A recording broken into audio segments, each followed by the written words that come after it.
యెహెజ్కేలు గ్రంథం తర్వాత దానియేలు గ్రంథం.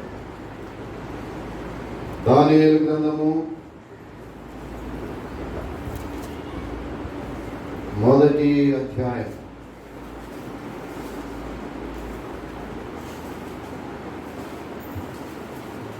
6వ వచనాన్ని చదవాలని ఆశపడుతున్నాను పిల్లరా. చూడండి దయచేసి. దానియేలు గ్రంథము మొదటి అధ్యాయము 6వ వచనం. యూదులలో నుండి దానియేలు, హనన్యా, మిషాయేలు, అజర్యా అనువారు వీరిలో ఉండిరి. నపుంసకుల అధిపతి దానియేలుకు బెల్షస్సరని, హనన్యాకు షడ్రకనియు, మిషాయేలునకు మెషకనియు, అజర్యాకు అబేద్నెగో అనియు పేర్లు పెట్టెను.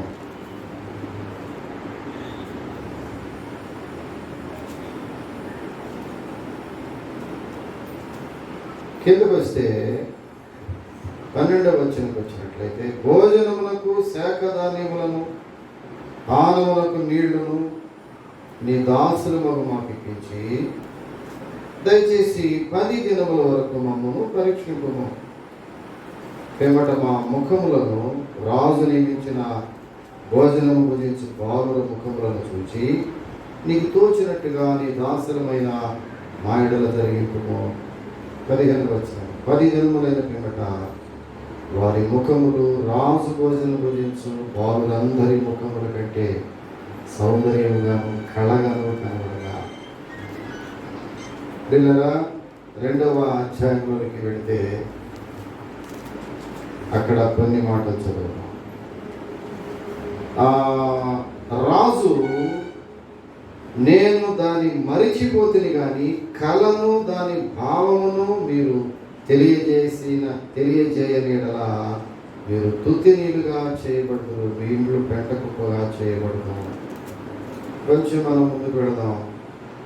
10వ వచనం, 2వ అధ్యాయం 10వ వచనం. అందుకు కల్దీయులు ఇలాగ ప్రత్యుత్తరమిచ్చిరి, భూమి మీద ఏ మనుషులను రాజు అడిగిన సంగతి చెప్పజాలడు.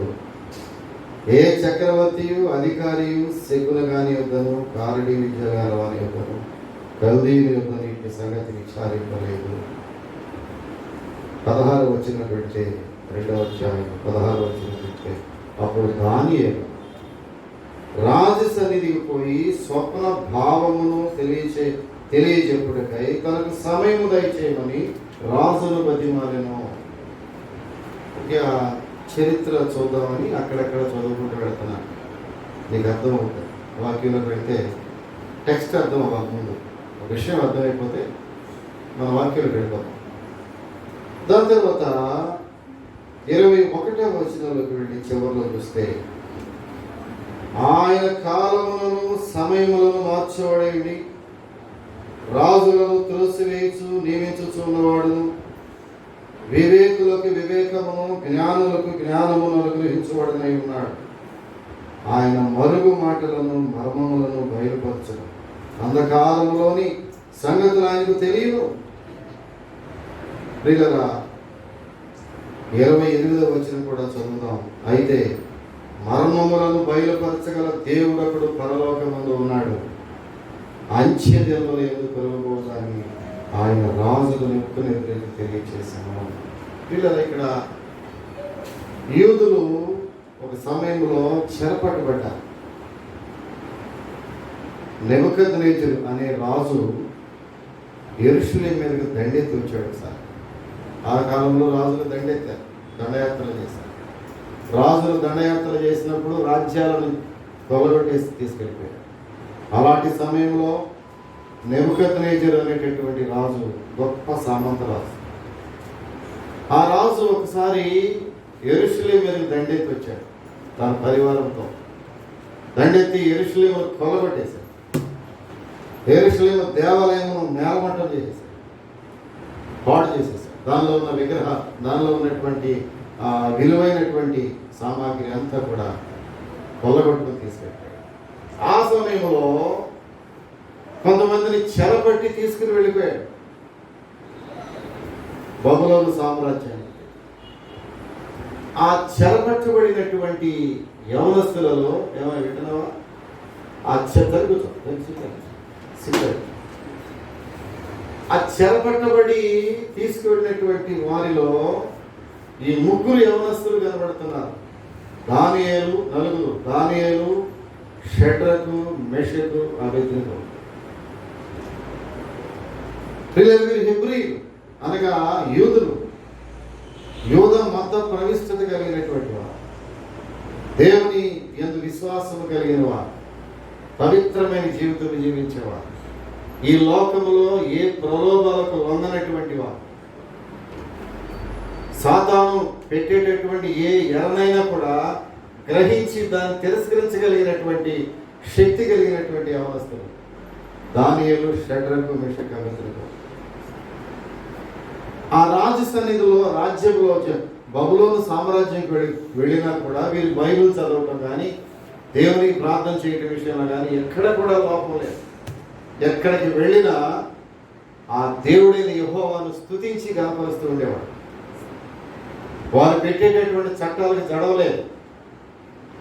ఆ రాజ్యంలో నెబుకద్నెజరు చేసినటువంటి శాసనాలకు తలవంచినటువంటి వారు, అతి సామాన్యమైనటువంటి విషయాన్ని కూడా తలవంచేటటువంటి విశ్వాసులు కాదు వీళ్ళు. కొంతమంది విశ్వాసులు సులువుగా చిక్కులు పెట్టే పాపములకు లోనైపోయేవారు. మారు మనసు పొందినా కూడా సులువుగా చిక్కులు పెట్టే పాపములో దిగజారిపోయేటటువంటి క్రైస్తవులు ఈనాడు చాలా మంది చూస్తున్నాను. మారు మనసు పొంది యేసు రక్తంలో కడగబడి దేవుని యొక్క ఆ రొట్టె ద్రాక్షారసంలో ఆయన యొక్క పరిశుద్ధ బలలో పాలు పంపులు పొందుచు కూడా సులువుగా చిక్కులు పెట్టే పాపము, ఈ లోక మర్యాదను అనుసరించేవారు. రోమిలికి రాసిన పత్రిక 12 చెబుతాడు, మీరు ఈ లోక మర్యాదను అనుసరింపక మారు మనసు పొందిన వాడు నీవు లోక మర్యాదను అనుసరించే మనిషిమైనట్లయితే పరలోక రాజ్యాన్ని కోల్పోతాను. అందరూ వెళుతున్నారు కాబట్టి నేను వెళుతున్నా, అది కాదు ప్రియుల. లోక మర్యాదను అనుసరించిన వాడు దానియేలు, షడ్రకు, మెషకు, అబేద్నెగో. వీరు ఆ బబులోను సామ్రాజ్యంలోకి వెళ్ళినప్పుడు అక్కడ రాజు అయిన నెబుకద్నెజరుకు ఒక కల వచ్చింది. కలలు కనేవాడు నెబుకద్నెజరు కదా. కలలు కంటే కూడా అవసరమే. ఒక పెద్ద ఆయన అన్నాడు, కలలు కలవన్నాడు. భారతదేశంలో, ప్రపంచంలో నేటి యువత కలలు కనాలి. కొంతమందికి అంటారు కలలు, భయంకర కలలు అంటారు. చెప్పడానికి వినడానికి కూడా వీలు లేనటువంటి కళలు కంటారు. యవనస్త్రీ మధ్య కళలు మామూలు కళలు కాదు కదా. మన మాజీ రాష్ట్రపతి ఒక పెద్ద ఆయన మాట్లాడతారు, కళలు కనండి. కొంతమందికి కళలు అంటే తెలియదు అసలు, ఏం అసలు విజనే ఉండదు. విజన్ కళకు ఒక పర్యాయ పదం విజన్ అంటాం. ఒక విజన్ ఉండాలి మనిషికి. ఒక ఏమంటాం విజన్, ఏమంటాం కళను ఏమంటాం మనం దాన్ని అర్థమైన తెలుగులో? ఒక దర్శనం కావాలి. క్రైస్తవులుగా నీకు ఒక దర్శనం కావాలి. ఉందా నీకు దర్శనం? ప్రభువా నాకు ఒక దర్శనం కావాలి. సేవ విషయంలో, కుటుంబ విషయంలో, పిల్లల విషయంలో, వైవాహిక జీవితంలో, బిడ్డలను పెంచే విషయంలో, భర్తను దేవుని సన్నిధికి తీసుకొచ్చే విషయంలో నీకు ఒక విజన్ కావాలి. దర్శనం. కొంతమంది దర్శనాలు లేవు. ఊరికేలాగా కట్టిలాగా ఉంటారు. భోజనం దొరికితే తింటాం, లేకపోతే కోస్తాం. ఏదైనా దొరికితే వాడుకోవటం, లేకపోతే వదిలేయటం. విజన్ లేదు. నీకు విజన్ ఉందా? కలగంటున్నావా జీవితంలో? ప్రభువా నాకు ఇది కావాలి, నేను ఈ విధంగా అభివృద్ధి చెందాలి, నా ఆస్తులు ఈ విధంగా అభివృద్ధి చెందాలి, నా బిడ్డలు ఆశీర్వదించబడాలి, నా భర్త ఉన్నతమైన స్థితిలో ఉండాలి, నేను నా కుటుంబము అనేకులు చెప్పుకునే స్థితికి ఎదగాలి అనే కళ. There must be a vision in your life. జీవితంలో కళ ఉందా నీకు? కళలు కనలేవు. ఈ రాజు నెబుకద్నెజరు కలగన్నాడు. అర్థమవుతుంది అనుకుంటారు వాళ్ళు వీళ్ళగా కలగన్నారు. కానీ విశేషం ఏంటంటే ఆ కళ భావం ఆయనకి అర్థం కాదు. రాజు కదా, రాజు తెలుసుకుంటే దెబ్బలు ఉదయం. రాజు సాక్షాత్తు కలగన్నాడు. ఆ కళ భావం తెలియక కలవర పడిపోతాడు. ఒకరోజు ఆ దేశంలో ఉన్నటువంటి ఆ 127 సంస్థానాల్లో ఉన్నటువంటి వారందరినీ, ఆ కల్దీలను, మేధావులను, మంత్రగాళ్లను, రకరకాల భావాలు చెప్పేటటువంటి ఎక్స్పర్ట్స్ అందరూ పిలిపించాడు. బాయ్, నా కళ భావం చెప్పండి. వాడు వచ్చాడు.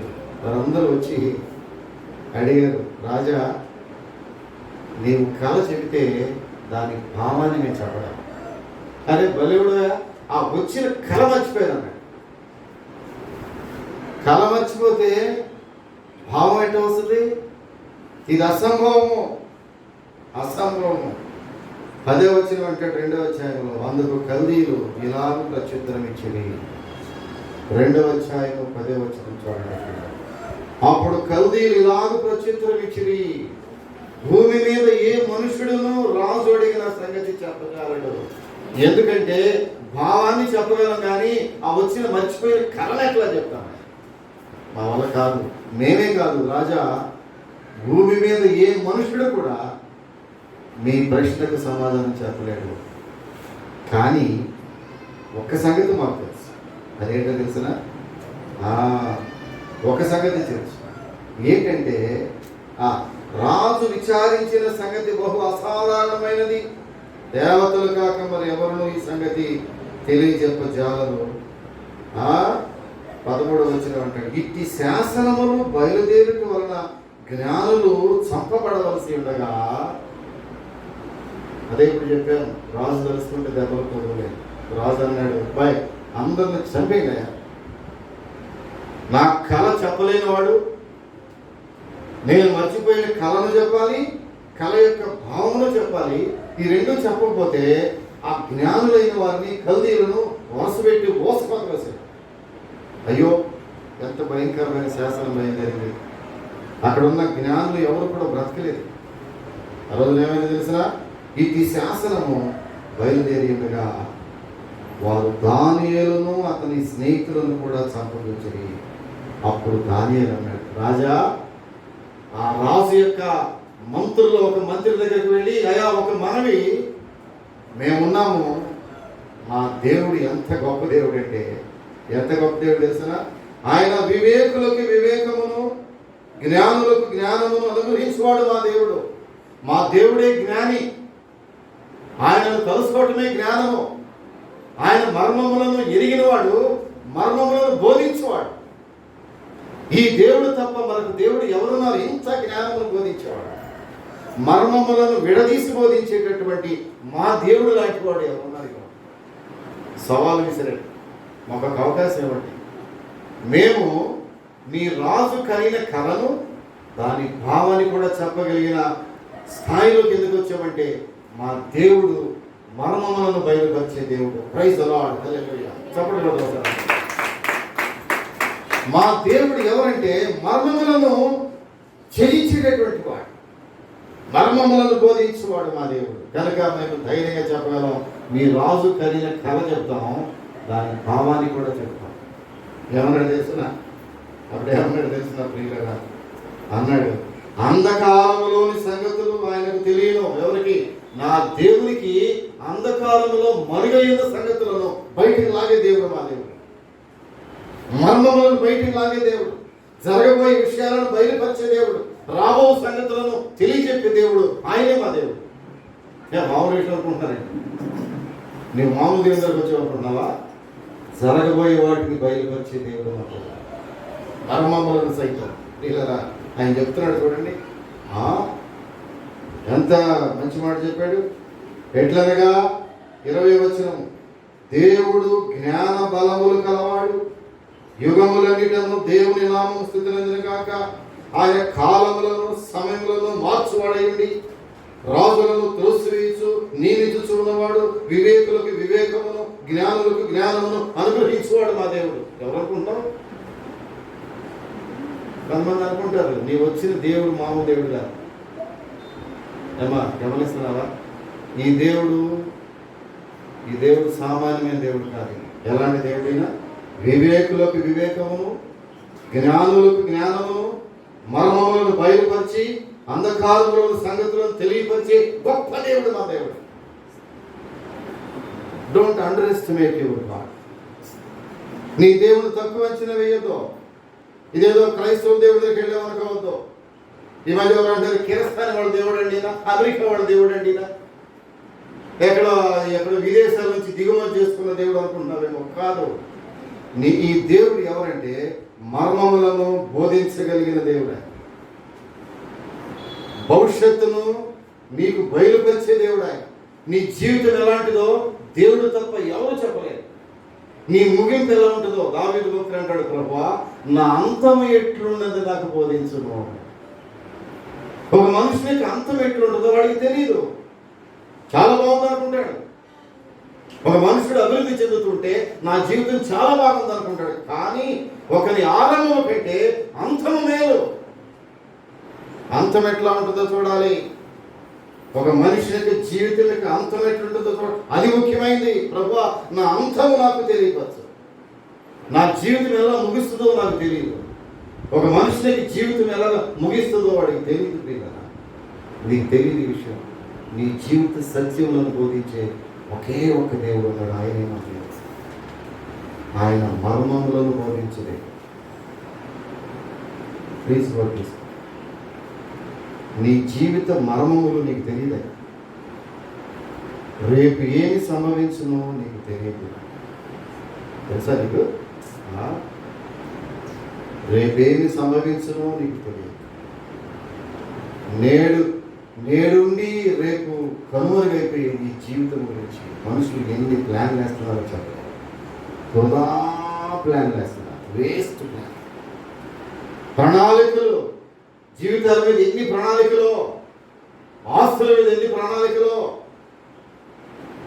డబ్బు సంపాదించే విషయంలో ఎన్ని ప్రణాళికలు, బిడ్డలు పెంచే విషయంలో ఎన్ని ప్రణాళికలు ఉంటే మంచిదేమో, కానీ రేపు ఏం సంభవించనో నీకు తెలియదు. You don't know the facts of tomorrow. రేపటి సత్యము నీకు తెలియదు. రాజు కలగన్నాడు, కలను మర్చిపోయాడు.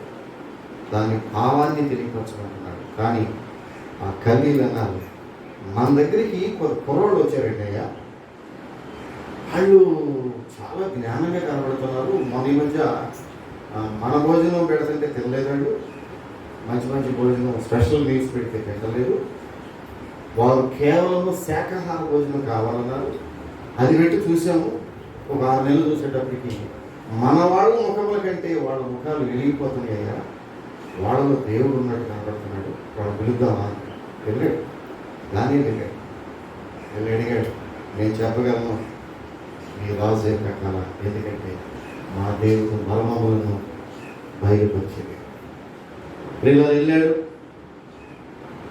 ఆ మర్మాల్ని 2వ వచనము ప్రియుల 25వ 2వ అధ్యాయం 25వ వచనం నుంచి వస్తా ఉంటే ప్రియులరా 28వ వచనం చూస్తే, అయితే మర్మములను బయలుపరచగలిగిన దేవుడు పరలోకమందు ఉన్నాడు. మర్మములను బయలుపరచగల దేవుడకుడు పరలోకమందు ఉన్నాడు. ఈ మాట భారతదేశానికి కావాలి. భారతదేశ భవిష్యత్తుకు మర్మములను బోధించగలిగి బయలుపరచగలిగిన దేవుడు భారతదేశానికి కావలసిన అవసరత. అది తెలియక ఈ దేవుడు ఎవరో అన్ని దేవుడు అనుకుని ఈ దేవుడిని దూషించి, దేవుడి సేవకులను దూషించి, దేవుడి సంఘాలను దూషిస్తున్నారు. కానీ మర్మములను బయలుపరిచే ఒకే ఒక దేవుడు ఈరోజు భారతదేశానికి కావాలి. భారతదేశానికి ఆ దేవుడు తప్ప మార్గం లేదు. No way but Jesus Christ. మర్మములను బోధించగలిగిన దేవుడు. ఎంత ధైర్యంగా చెప్పాడు దానియేలు. ప్రియులారా వెళ్ళాడు. వెళ్ళి రాజు కనిన కలను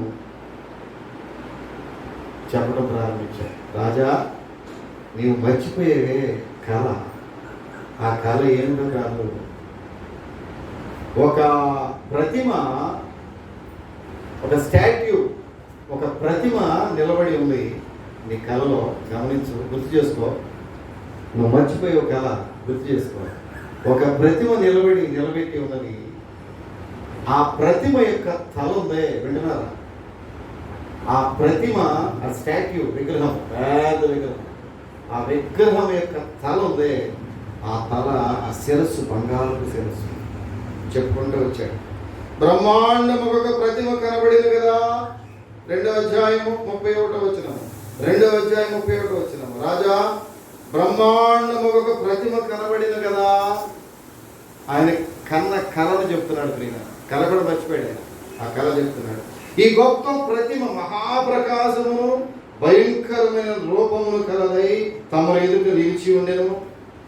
ఆ ప్రతిమ యొక్క శిరస్సు మేలిమి బంగారమైనది, దాని రొమ్ము భుజములు వెండి, దాని ఉదరము తొడలు ఇత్తడి, దాని మోకాళ్ళు ఇనుము, దాని పాదములో ఒక భాగము ఇనుపది, మరొక భాగము మట్టి.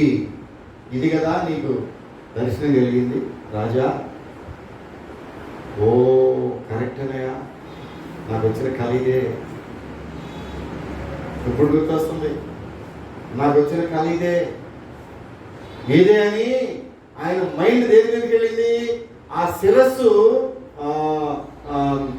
బంగారం ఉంది కదా అన్నాడు. చూడండి దయచేసి 30వ వచనంలో చూద్దాం. దానియేలు గ్రంథము 2వ అధ్యాయం. మీరు బైబిల్ చూడకపోతే వచ్చినారని మీకు వాక్యం అర్థం కాదు.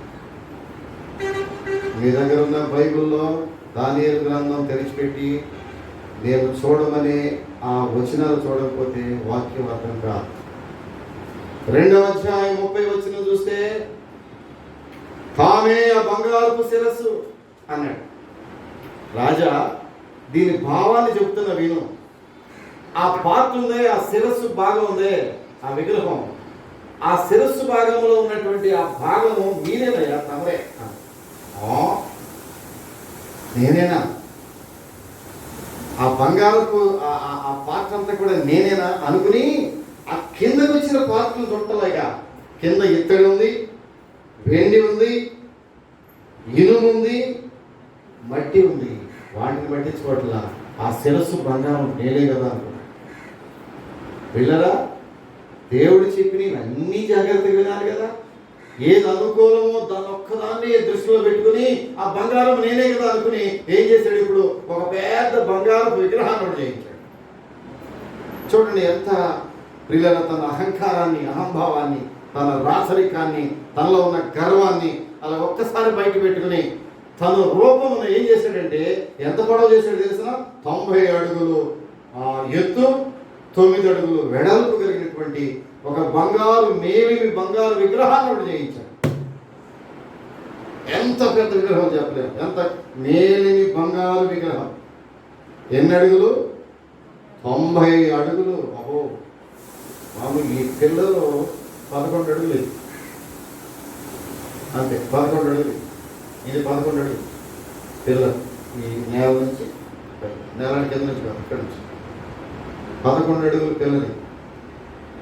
ఇది ఎన్ని అడుగులు చేయించాడు? ఈ విగ్రహాన్ని 90 అడుగులు చేయించాడు పిల్లలు.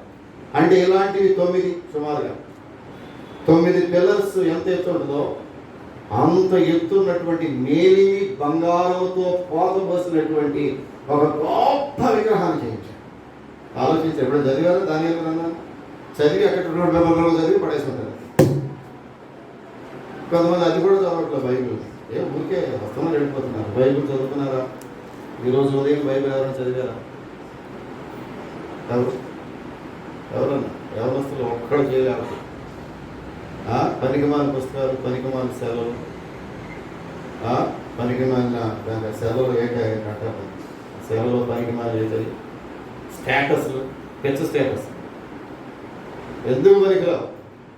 ఒక వ్యక్తి జీవితానికి ఏమాత్రము పనికిరాని ఆ పనికిరాని స్టేటస్లతో కాలం వెళ్ళుకొచ్చేటటువంటి అవకాశం ఎంత విచారం.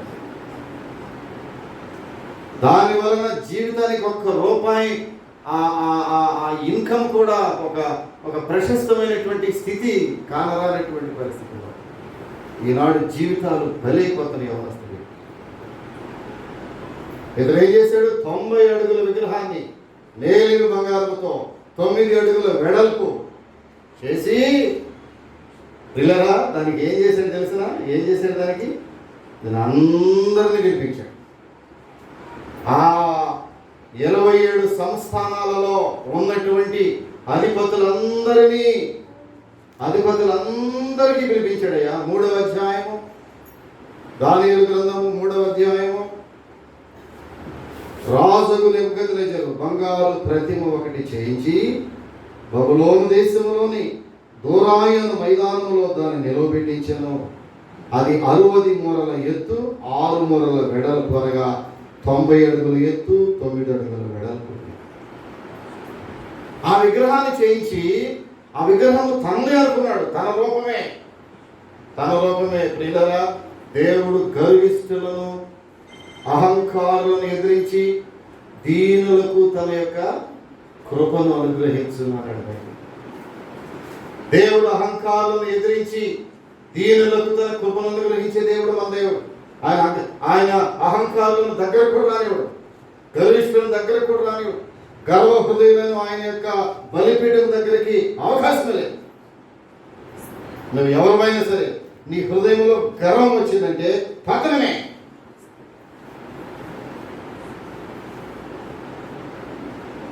పడిపోవుటకు ముందు అహంకారం మనసు అవసరం. ఒక మనిషి పడిపోవడానికి ముందు ఏమవసరం తెలిసిన? అహంకారం వస్తుంది. గర్విష్ఠుడు పడిపోతాడు. దేవుని సేవకురాలు ఇప్పుడు నాతో అంటాం కదా, అమ్మగారు, ఒక మనిషి పడిపోతున్నాడంటే పడిపోతాడు అని దానికి గుర్తేంటంటే వాడి హృదయంలో గర్వం వచ్చేస్తుంది. గుర్తుపెట్టుకోండి, ఎప్పుడైనా ఒక మనుషుడు గర్వపడుతున్నాడు అంటే వాడు పడిపోవడానికి సిద్ధంగా వాడు పడిపోవడానికి సిద్ధంగా ఉన్నాడని అర్థం. ఇది 100% ఒక మనుషుడు పడిపోవడానికి సిద్ధపడుతున్నాడంటే అతని గర్వం అతనికి వచ్చేస్తా ఉంది. గర్విష్ఠుడు దేవుడు ఇష్టపడలేదు. గర్వము మనిషిని పతనం చేసేస్తుంది. ఈ రాజు ఏం చేశాడు తెలిసిన? విగ్రహం ప్రతిమ ఒకటి చేయించి మైదానంలో నిలబెట్టి ఏం చేశాడు తెలిసిన? అధిపతులను, సేనాధిపతులను, సంస్థానాధిపతులను, మంత్రులను, ఖజానాదారులను, ధర్మశాస్త్ర విధాయకులను, న్యాయాధిపతులను, సంస్థానములలో ఆ ఆధిక్యం వహించిన వారందరినీ సమకూర్చుటకు రాజుకు నెబుకద్నెజరు నిలవబెట్టించిన ప్రతిమ యొక్క ప్రతిష్టకు రప్పించుటకును దూతలను పంపించను. ఇప్పుడు విగ్రహం ప్రతిష్ట, మందిరం పెట్టినప్పుడు మందిరం ప్రతిష్ట చేస్తాము. మందిరం ప్రతిష్ట ఎవరు పిలుస్తాం? మనం దైవ సేవకులు పిలుస్తాం. దైవ సేవకులు పిలిచి వారితో ప్రార్థన చేయించి, అభిషేకం చేయించి, బలిపీఠం దగ్గర నూనె రాసి ప్రార్థన చేయించి, ప్రభువా ఈ మందిరము నీకు సమర్పిస్తున్నాం, నీకు ప్రతిష్ఠిస్తున్నాం, ఇక్కడ నీ సన్నిధి ఉండాలి ప్రభువా అని ఆ సొలొమోను దేవాలయం కట్టినప్పుడు దేవుని యొక్క మహిమ ఆ బలిపీఠం మీదకి వచ్చేవాడు. పిల్లరా, ఈయన కూడా ఏం చేశాడంటే ఈ ప్రతిమను, విగ్రహాన్ని తయారు చేయించి ఒక మైదానంలో నిలబెట్టి ఎవరు పిలిచాడు తెలిసిన? ఆ దేశంలో ఉన్న 27 సంస్థానాల్లో ప్రతి ఒక్క ముఖ్యమైన వారిని పిలిచాడు. ఎవరెవరు పిలిచాడు చూడండి దయచేసి.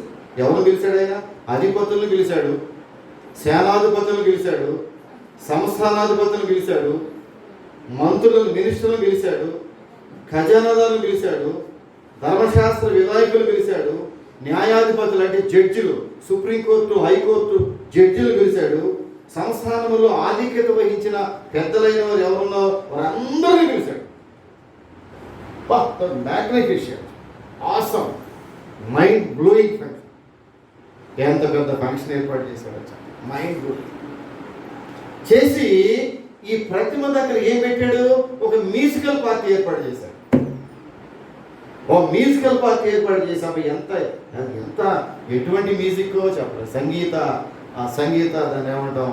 సంగీత విభావరి అంటాం, మ్యూజికల్ నైట్. ఎటువంటి ఇన్స్ట్రుమెంట్స్ వాడాడమ్మా చూడండి. ఎంత ఏమనగా 5వ వచనం చూడండి, 3వ అధ్యాయం 5వ వచనం, దానియేలు గ్రంథము 3వ అధ్యాయము 5వ వచనం చూడండి. బాకా, పిల్లన గ్రోవి, పెద్ద వీణే, సుంఫోని, వీణే, విపంచిక, సకల విధములకు వాద్యములు.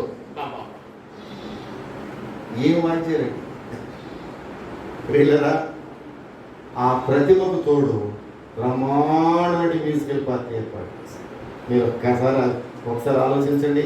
90 అడుగుల బంగారు విగ్రహము, దాని చుట్టూ ఎవరున్నారు? మంత్రులు, ప్రధానులు, హైకోర్టు, సుప్రీంకోర్టు న్యాయాధి జడ్జెస్, మినిస్టర్లు, క్యాబినెట్ మినిస్టర్లు, పెద్ద పెద్ద సెలబ్రిటీలు, బహుశా ఆ రోజుల్లో సినిమా యాక్టర్లు కూడా వచ్చారేమో తెలియదు. పిల్లలు ఎటువంటి వాళ్ళు వచ్చారంటే ఆ సభలో కూర్చున్నప్పుడు ఆ దేశంలో ఉన్న పెద్దలందరూ అక్కడ ఉన్నారు. ఒక రకమైన వీణైన సంగీతం వినపడతా ఉంది. ప్రియులరా, ఇప్పుడు ఒక శాసనం బయలుదేరింది. అమ్మ వింటున్నావా? కళ్ళు తెరిచి చూడాలందరూ వింటున్నారా? ఇప్పుడు ఒక శాసనం బయలుదేరింది. ఈ ప్రతిమకు ప్రతి ఒక్కరూ తల వంచి మోకరిల్లి ప్రణామం చేయవలసిందే. ప్రణామం చేయవలసిందే. పిల్లరా, ఇంత హడావుడి చేస్తే ఎవరైనా ఆ ప్రతిమకు నమస్కారం చేయకుండా బ్రతగలడా? ఎవరున్నారు ప్రతిమ దగ్గర? సకల విద్వాంసులు అక్కడే ఉన్నారు, సకలమైన శాస్త్రజ్ఞులు అక్కడే ఉన్నారు. అంతమంది వచ్చి సాష్టాంగ పడిపోయారంటే చూడండి. 7వ వచనం చివరి భాగం చూద్దాం. 3వ 7వ చివరి భాగం. రాజుకు చూడండి, సకల జనులకు పాకా పిల్లల గ్రోవి, పెద్ద వీణె, సింఫోన, విపంచిక, సకల విధములకు వాద్య ధ్వనులు వినబడగా, ఇక్కడ జాగ్రత్తగా చూడాలి మీరు దేవుని వాక్యం. ఆ జనులను, దేశస్థులను, ఆయా భాషలు మాట్లాడే వారును సాగిలపడి రాజుకు నెబుకద్నెజరు నిలవబెట్టించిన బంగారు ప్రతిమకు నమస్కారము చేసిరి. బంగారు ప్రతిమకు అందరూ చేశారు నమస్కారం. అందరూ చెవులు అటు పట్టుకుని మైక్ పోతే పోయింది. ఇది ఇట్లా నాకు చూడండి, చెవులు పట్టుకుని నమస్కారం. దేనికి నమస్కారం పెట్టారమ్మా? బంగారు ప్రతిమకు 90 అడుగుల ఎత్తు, 9 అడుగుల వెడల్పు. ఆ బంగారం ఒకసారి ఊహించమ్మా. మెడలో కొంచెం వేసుకుంటే అనుకుంటాం ఇంత బంగారం. ఎన్ని అడుగులు ఎత్తు? 90 అడుగులు ఎత్తు. ఎంత బంగారం! ఆ దేశంలో ఎంత బంగారం కరగబెడితే ఆ ప్రతిమ తయారైంది. ఇప్పుడు ఆ ప్రతిమ దగ్గరికి వెళ్ళగానే ఆటోమేటిక్గా మోకాళ్ళు టబ్బేమని పడిపోతున్నారు జనాల కింద. మంత్రులు కూడా, మంత్రులైన వాళ్ళు, న్యాయమూర్తులు, పెద్ద పెద్ద జడ్జెస్ పడిపోతున్నారంటే సమస్త జనులు ప్రతిమకు నమస్కారం చేసిరి. కానీ కిందకి రండి. ఆ సమయమందు కల్దీలలో కొందరు ముఖ్యులు వచ్చి యూదుల పైన కొండెములు చెప్పిరి. ప్రియులరా, సమాజంలో మనుషులు 3 రకాలు ఉంటారు. హలో, సమాజంలో మనుషులు విడదీస్తే 3 రకాల మనుషులు ఉంటారు. ఒకడంట conformers. Number 1 conformers, number 2 informers, number 3 transformers. 3 రకాల మనుషులు ఉంటారు. మొదటి రకం మనుషులు ఏంటో తెలిసిన? కన్ఫార్మర్స్ అంటే వాళ్ళు గాలికి కొట్టుకుపోయే మనుషులు. అంటే సమాజంలో మనుషులందరూ ఏం చేస్తే అదే చేస్తారు. ఎందుకు చేస్తున్నామో తెలియదు.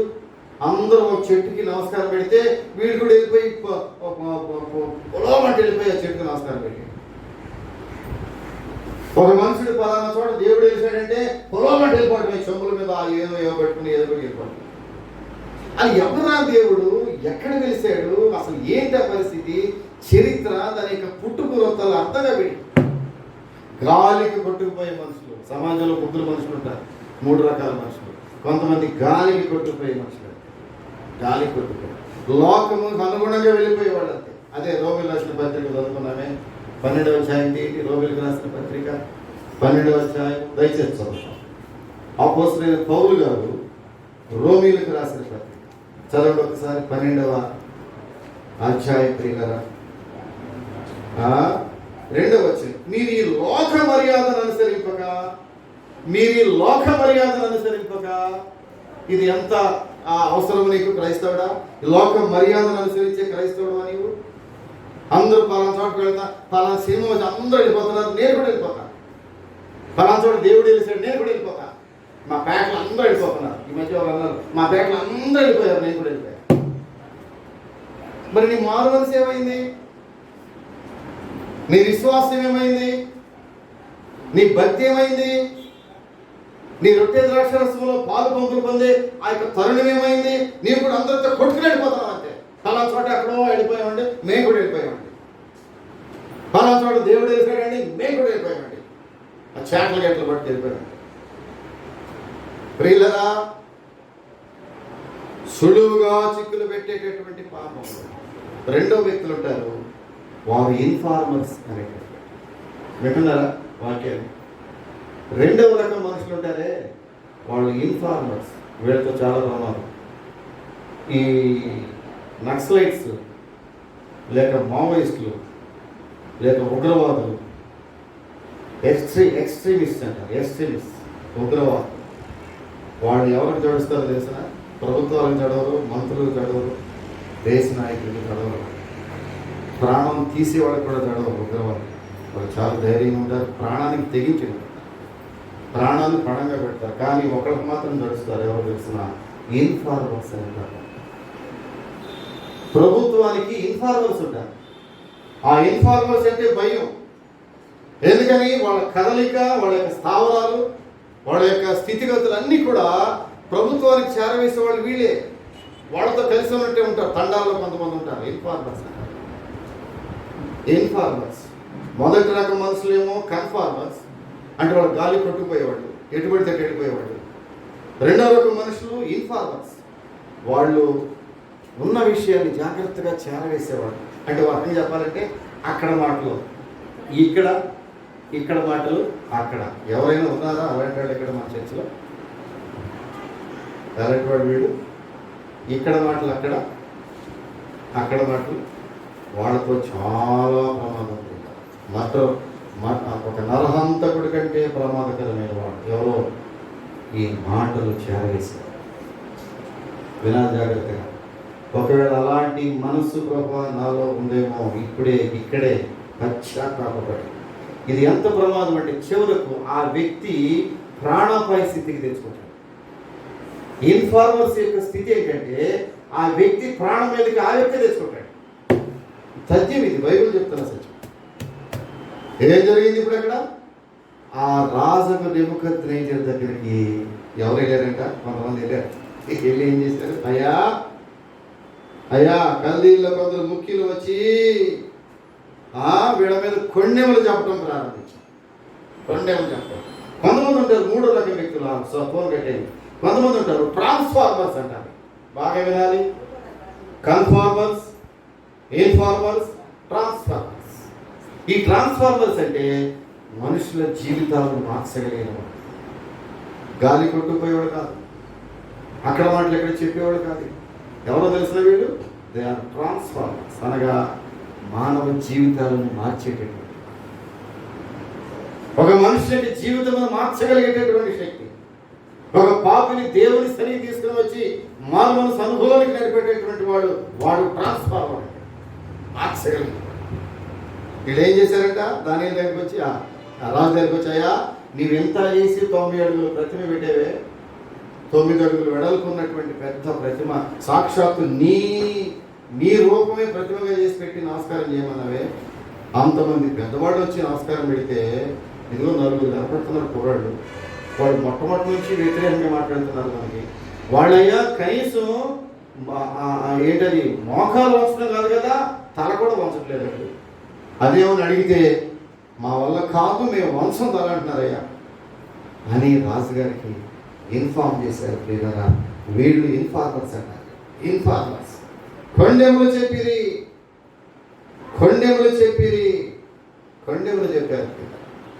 ఆ కొండెములు చెప్పే ఆ మనసు ఎవరికైనా ఉంటే వారు ఇప్పుడే పశ్చాత్తాపడాలి. అది ప్రమాదము, నీకు ప్రమాదమే, నీ బిడ్డలకు ప్రమాదమే. ఎక్కడైనా ఏమైనా నీవు చూసి వింటే దాన్ని అప్పుడే మర్చిపోయేటట్టుగా ఉన్నాయి. ఈ కొండెములు చెప్పడం వల్ల సమాజంలో గొడవలు ప్రారంభమై, యుద్ధములు ప్రారంభమై, మనుషులు కొట్టుకుని చంపేసేటటువంటి ఒక చిన్న కొండెము ప్రాణము తీసేస్తుంది. ఈ మధ్యకాలంలో ఆ దేవుని సంఘాల్లో కూడా ఇట్లాంటి వాళ్ళు బయలుదేరారు. దేవుని సంఘాల్లో వాక్యం వింటూ దేవుని యొక్క యేసు రక్తంలో కడగబడుచు పాప క్షమాపణ పొందొచ్చు, దేవుని ఆశీర్వాదాలు పొందొచ్చు. వారికి ఉన్నటువంటి ఆ నైజము, ఆ బలహీనమైన నైజము నుంచి బయటకు రావట్లేదు.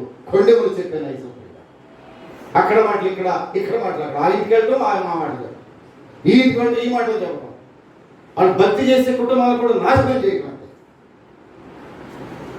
దేవుని ఎదుర్కొన్నటువంటి ఆత్మలను నాశనం చేస్తున్నావు నీవు, కొండెములు చెప్పే మనుషులు నీవు.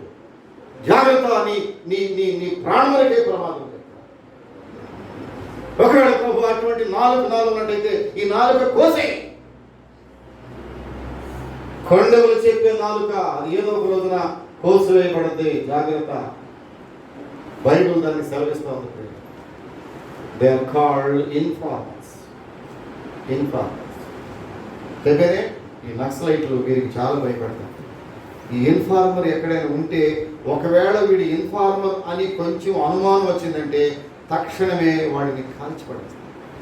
ఇంకేం అసలు అనుమానం పడలేదు. వాడిని కాల్చకపోతే ఆ ఉద్యమం ఆగిపోతుంది, వాళ్ళు ఉద్యమం బేట్లో ఆగిపోతుంది. సో ఒకవేళ నీవు ఇన్ఫార్మర్ ఉన్నావేమో, సంఘంలో దేవుని సేవకుల విషయంలో ఇన్ఫార్మర్ ఉన్నావేమో, దేవుని సేవకుల బిడ్డల విషయంలో ఇన్ఫార్మర్ ఉన్నావేమో, దేవునికి సన్నిధిలో సేవ విషయంలో సేవ అభివృద్ధి చెందుతుండగా, సంఘం అభివృద్ధి చెందుతుండగా ఒకవేళ ఇన్ఫార్మర్ గా ఉండి అక్కడ మాటలు ఇక్కడ కూడా చెబుతున్నామేమో, జాగ్రత్తగా. ఏదో ఒక రోజు నీ నాలుగు పోయబడతాయి. Be care about it. They are called informers. Transformers. నీవు ట్రాన్స్ఫార్మర్ ఉండాలి. ఎలా ఉండాలి? ఒక మనిషిని మార్చగలిగిన శక్తి నీవు. ప్రభా, ఈ మనిషిని మార్చాలి, ఈ వ్యక్తిని నీ సన్ని తీసుకొస్తున్నాను ప్రభు. ఎవరైనా తీసుకొస్తున్నారో అటువంటి వాళ్ళు లేదు ఇక్కడ. No transformers. మనుషులను మార్చగలిగే శక్తి, మనుషులను దేవుని సన్నిధిలోనికి నడిపించగలిగిన శక్తి. ఒకవేళ నీకు మాటలు చెప్పేటటువంటి తలాంతు దేవుడు ఇచ్చినట్లయితే దేనికి ఉపయోగించాలి? మనుషులను దేవుని సన్నిధికి నడిపించేటట్లుగా ఉపయోగించాలి ఆ మాటలో. అంతేగాని ఊరికే ఆ జుట్టుపట్లు పట్టుకునేటట్టుగా దానికి నడిపించకూడదు నీ మాటల్లో. నీలో ఉన్నటువంటి వాక్ చాతుర్యము, నీలో ఉన్న సంభాషణ చాతుర్యము దేనికి ఉపయోగించాలంటే ఒక పాపిని దేవుని ఎదురు తీసుకొచ్చేట్టుగా ఉపయోగపడాలి నీ మాటలో. పశ్చాత్తాపడాలి పిల్లలు. నా స్థితి అట్లా ఉందేమో ప్రభా. ఎప్పుడైతే ఈ కల్దీయులు దానియేలు, షడ్రకు, మేషకు వస్తాయి, ఆ రాజుకి చెప్పారు, పిలో కాదు కమాన్ ఆడ ప్రవేశపెట్టిన నలుగురిని పాపం చేతులు కట్టుకుని మామూలు వచ్చేసారు. ఏమయ్యా ఏంటి నమస్కారం పెట్టినారంట అడిగారు. ఆ కిందకి వెళ్ళి చదివితే ప్రియులరా, మీరు ఇంటికి వెళ్ళి దానియేలు గ్రంథం మొత్తం చదువు. ఎన్ని అధ్యాయాలు? దానియేలు గ్రంథం ప్రియులరా 12 అధ్యాయాలు. ఇంటికి వెళ్ళి చదవాలి, తప్పకుండా చదవాలి. ఈ వారంలో దానియేలు గ్రంథం చదవాలి. Must read it. దానియేలు గ్రంథం తప్పకుండా చదవాలి. ఏమయ్యా మీరు ఈ ప్రతిమకు నమస్కారం చేయలేదట? What happened? ఏం జరిగింది? చెప్పారట. కొండెములు చెప్పగా కొంచెం ముందుకెళ్తాను చూడండి ప్రియులరా. ఆ మనుషులు తమ ఆజ్ఞను లక్ష్య పెట్టలేదయ్యా అనేది వచ్చాను.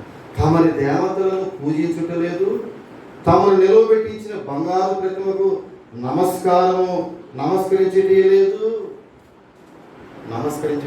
కొండేలు చెప్పారట. కొండేములు చెప్పుట. చంపలేసుకుందాం అందరం కూడా. కొండేములు చెప్పను ప్రభు ఎక్కడని కొండలు చెప్పారు. చెబితే అంతటా 13వ వచనము 14, 15 ఎంత ప్రాముఖ్యమైందో చెప్పలేదు. దానియేలు గ్రంథము 3వ అధ్యాయం 13, 14, 15 వచనాలు. రాజు ఆ యవనస్తులను పిలిపించాడు. పిలిపించి ఏమన్నాడు తెలిసిన? అందుకు నెబుకద్నెజరు అత్యాగ్రహమును రౌద్రమును గలవాడై షడ్రకు, మెషకు, అబేద్నెగోను పట్టుకుని రండని ఆజ్ఞయగా వారు మనుషులను పట్టుకుని రాజు సన్నిధికి తీసుకురావచ్చింది. అప్పుడు అంటాడు నెబుకద్నెజరు రాజు, షడ్రకు, మీరు నా దేవతను పూజించటం లేదనియు నేను నిలువబెట్టించిన బంగారు ప్రతిమకు నమస్కరించలేదు నాకు వినబడిందయా. నిజమేనా? Is it right? నిజమేనా? ఏమనుకోవాలి, మామూలుగా అయితే దెబ్బ ఉనిపోవాలి. ఓ పక్కన ఎంతమంది ఉన్నారు శాస్త్రానికి పడిన వాళ్ళు? అందరూ సామంతులే. 27 సంస్థానాల రాజులు వచ్చారు, చక్రవర్తులు వచ్చారు, మంత్రులు వచ్చారు, సుప్రీంకోర్టు న్యాయమూర్తులు వచ్చారు.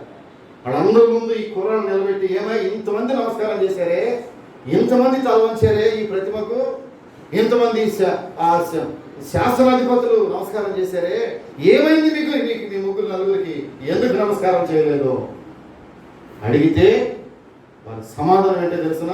ఈ సమాధానం వీరిని వెళ్ళిపోవచ్చు. ఎంత వాట్ ఏ రిమార్కబుల్ ఆన్సర్. ఏం ఆన్సర్ చెప్పారు చూడండి, ఏం ఆన్సర్ చెప్పారు. ఆ ఆన్సర్ చెప్పే ముందు ఏమన్నాడు రాదు తెలిసిన? తక్షణమే మడులుచున్న వేడి మిగల అగ్నిగుండములో మీరు వేయబడుదురు. ఆఖరిగా ఒక మాట చెప్తున్నాను, ఫైనల్ ఛాన్స్ ఇస్తున్నాను. ఇప్పుడైనా మీరు ఈ ప్రతిమకు మొక్కితే సరి, ఇప్పుడైనా మీ తల వంచితే సరి, మీరు సాష్టాంగపడి ప్రతిమకు మొక్కితే సరే ఉంది. లేకపోతే అగ్ని గుండము కాచుకుంది, దానిని 7 అంతులు ఎక్కువ చేస్తాను నేను. అగ్నిగుండం లోపలికి వెళ్ళకల్లా కొన్ని 1 కిలోమీటర్ దూరంగా ఉండగానే బస్ అయిపోతారు. జాగ్రత్త. ఇప్పుడు ఏమంటారు చెప్పండి అని అడిగాడు. అమ్మ వాళ్ళ ఆన్సర్ చెప్పే ముందు ఈ రాజు మరొక ప్రశ్న వేశారు. ఏంటో తెలిసిన? అది చూడండి, 15వ వచనం చివరి భాగం. నా చేతిలో నుండి మిమ్మల్ని విడిపింపగల దేవుడు ఎక్కడున్నాడు? ఈ పిచ్చి పరాకాష్ఠకి వెళ్ళిపోయింది. కొంతమంది పతనం అయ్యేటప్పుడు వాడి ఛాదస్థం పరాకాష్ఠకి వెళ్ళిపోతుంది. అప్పుడు ఏమంటాడు తెలుసున్నాడు? దేవుడే లేడు. ఒక వ్యక్తి దేవుడు లేడని చెప్తున్నాడంటే వాడి జీవితం యొక్క పతనము పరాకాష్ఠకి. దేవునితో చెలగాట మాత్రమే వాడి స్థితి ఒక దిగజారిపోయే స్థితి, అంతంలోకి వెళ్ళిపోయింది అన్నమాట. అప్పుడే దేవుడు ద్వేషిస్తాడు. ఎస్, ఒక వ్యక్తి దేవుడిని ద్వేషిస్తున్నాడంటే వాడి పతనం ఎంతో దూరం లేదు. ఒక వ్యక్తి దేవుడు లేడంటున్నాడంటే వాడు పతనం అయిపోతున్నాడు. ఎవడైనా సరే, ఎవరైనా సరే పిల్లలు. ఇదిగో ఈ రాజు పతనావస్థకు వచ్చేసి చివరిలో ఒక మాట వాడాడు, మిమ్ములను నా చేతిలో నుంచి విడిపించగలిగిన దేవుడు ఎవరైనా ఉన్నారా? ఎంత గర్వం. ఈ పతనావస్థకి వెళ్ళిపోయిన వాళ్ళు భాష ఎట్లా ఉంటుందంటే వాళ్ళ ఇష్టమైన భాష వాడతారన్నమాట. ఇవన్నీ చాలా మంది భాషలు ఫార్వర్డ్ చేసేస్తున్నారు సమాజంలో. భాషలు మారిపోతాయి, లాంగ్వేజ్ మారిపోతాయి. ఒక భాష సంస్కృతి మన యొక్క అధీనంలో ఉండాలి. దేవుని అధీనంలో, నాలుక మన అధీనంలో, భాష మన అధీనంలో, డైలాగ్స్ మన అధీనంలో ఉండాలి. ఇతడు ఏం చేశాడు తెలిసిన? అపశృతి మాట్లాడాడు. ఏం మాట్లాడాడు? నా చేతిలో నుండి మిమ్మల్ని విడిపింపగల దేవుడు ఉన్నాడా? ఎక్కడున్నాడు? Where is that God? బ్రతకనిస్తాడు దేవుడు? చెప్పాలి. ఈ మాట మాట్లాడితే దేవుడు బ్రతకనిస్తాడా? అంత పెద్ద మాట మాట్లాడాడు. ఒకవేళ నీవి విగ్రహానికి నమస్కారం పెట్టు అంటే బాగుండేదేమో. మిమ్మల్ని అగ్నిగుండంలో పడవేయకుండా ఆపటానికి ఎవడైనా దేవుడు ఉన్నాడా ప్రపంచంలో? గమానాడు. ఆ దెబ్బతో పతనం అయిపోయాడు. అతని పిచ్చ పరాకాష్ఠకు వెళ్ళిపోయాడు. దేవుడు లేడని. దేవుడు లేడని వాడు బుద్ధిహీనుడు అని. దేవుడు లేడని వాడు బుద్ధిహీనుడితో హృదయంలో ఆలోచిస్తాడన్నాడు. దేవుడు లేడనుకున్నావా ఎప్పుడైనా నీవు? నేను సృష్టించిన వాడు, నీ సృష్టికర్త అయిన దేవుడు నీకు ఉన్నాడని, ఆకాశం ఎందును, భూమి ఎందును, భూమి కింద నీళ్ళ ఎందును మరొక దేవుడు లేడని, ఒకే ఒక దేవుడని, ఆయనే సృష్టికర్తని, ఆయనే నిన్ను కాపాడే దేవుడని, ఆయనే నీకు రక్షించే దేవుడని, ఆయనే నీకు మోక్షానికి తీసుకునే దేవుడని తెలుసా నీకు? ఆ విషయం ఒకవేళ తెలిస్తే దేవుడు దూషించగలవా? నీవు దేవుడిని వ్యతిరేకించగలవా? దేవుడిని దూషించి ఎవరైనా బ్రతికిన సందర్భాలు ఉన్నాయా?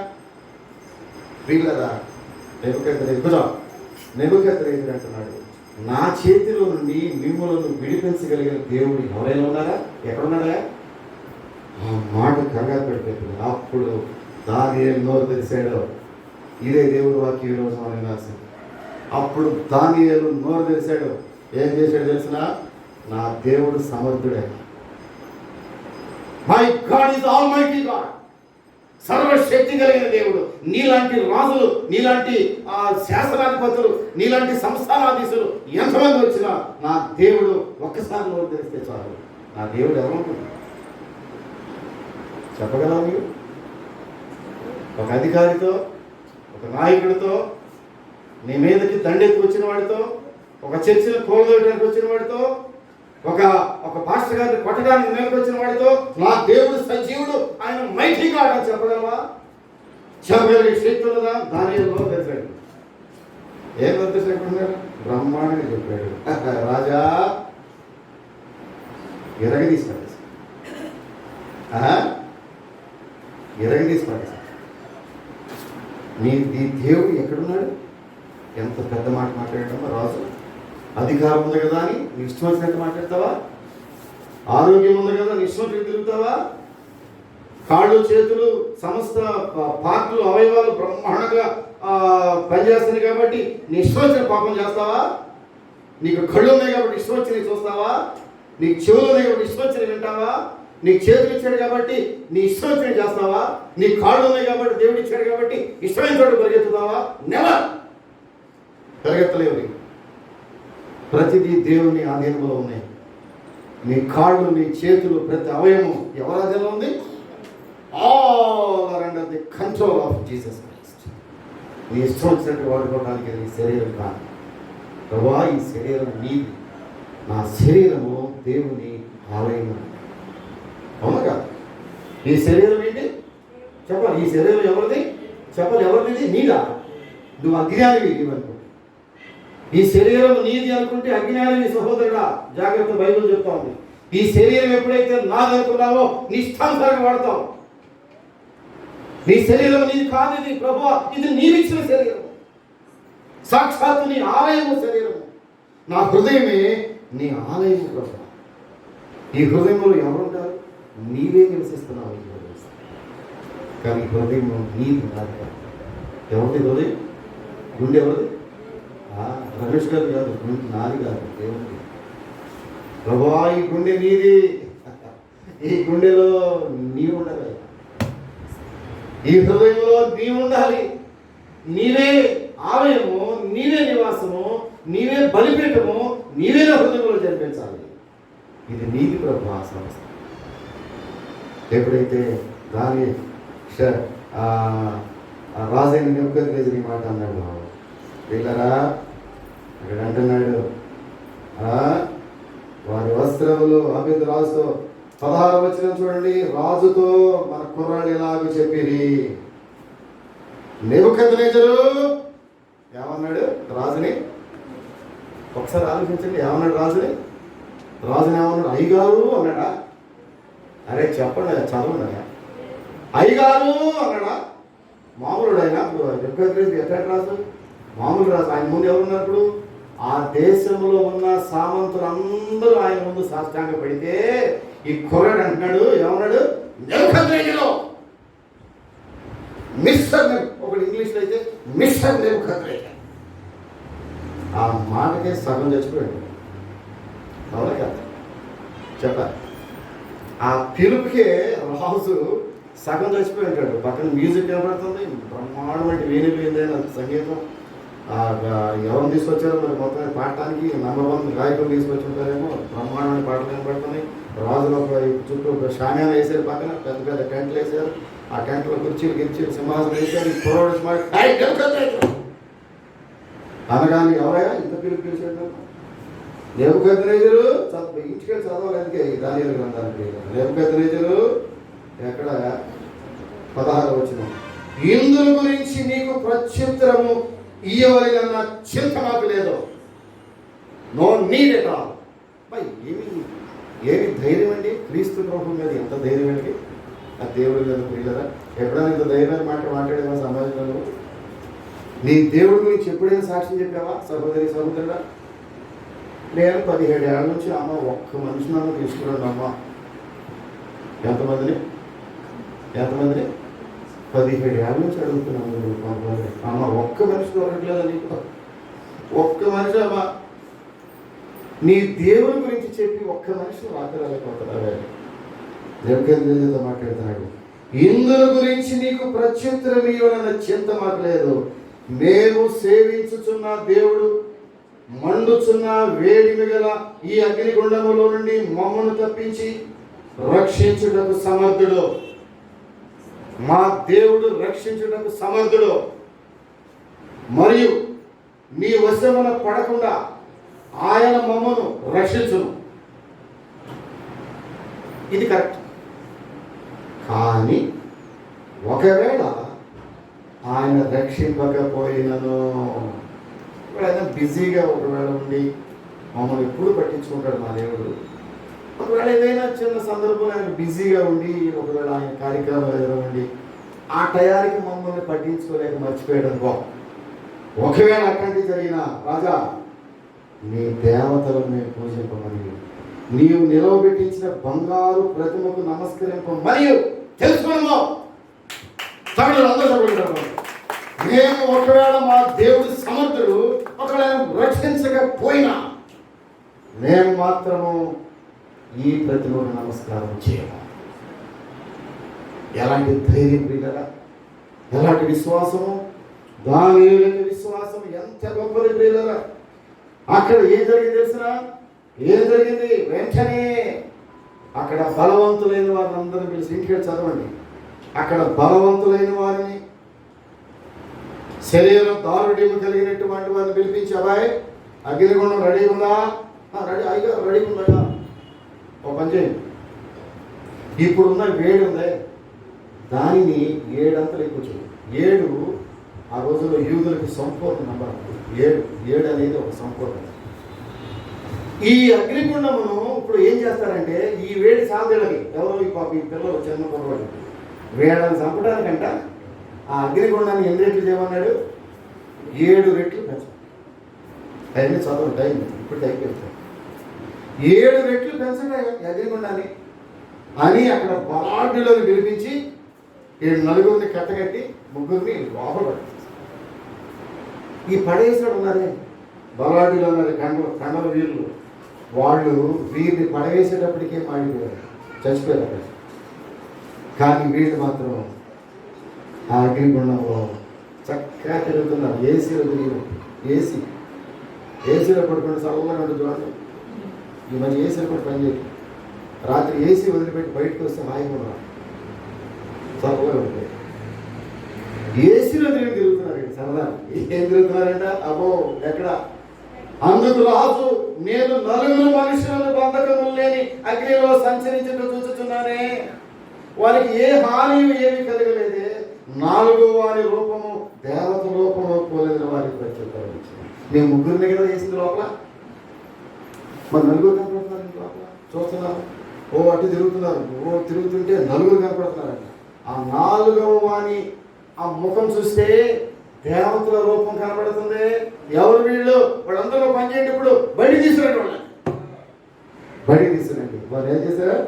మండుచున్న అగ్నిగుండము వాకిలి దగ్గరకు వచ్చి, షడ్రకు మేషకు అబేద్నెగో అన్నారా, సర్వోన్నతులకు దేవుని సేవకులారా, బయటకు వచ్చి నా యుద్ధకు రండని పిలవగా ఆ షడ్రకు మేషకు అబేద్నెగో ఆ అగ్నిలో నుండి బయటకు వచ్చేసారు. ప్రియులారా, వారి శరీరములకు అగ్ని హాని లేదు, తల వెంట్రుకలు ఒక్కటంగా కాలిపోలేదు, వారి వస్త్రము చెడిపోలేదు, అగ్ని వాసన కూడా లేదు. అగ్ని వాసన కూడా లేదు. ప్రియులారా, అప్పుడు నెబుకద్నెజరు ఒక చిన్న సాక్ష్యం చెప్పాడు. ఏమని చెప్పాడు తెలిసిన? ఈ విధముగా రక్షించుటకు సమర్థుడకు దేవుడు కాక మరి ఏ దేవుడును లేడు, మీ దేవుడే దేవుడు. ఇంత సమర్థుడైనటువంటి దేవుడు ఎక్కడ లేడు. రాజు ఒప్పుకున్నాడు. ప్రియులారా, ఆ దేవుణ్ణి ఎవరు దూషిస్తారో వాడు తుత్తనీయులుగా చేయబడను. అంతటా రాజు షడ్రకు మెషకు అబేద్నెగో సంస్థానంలో హెచ్చించాడు. వారికి మంచి పదవులు ఇచ్చి ఆ 3 హెచ్చించింది.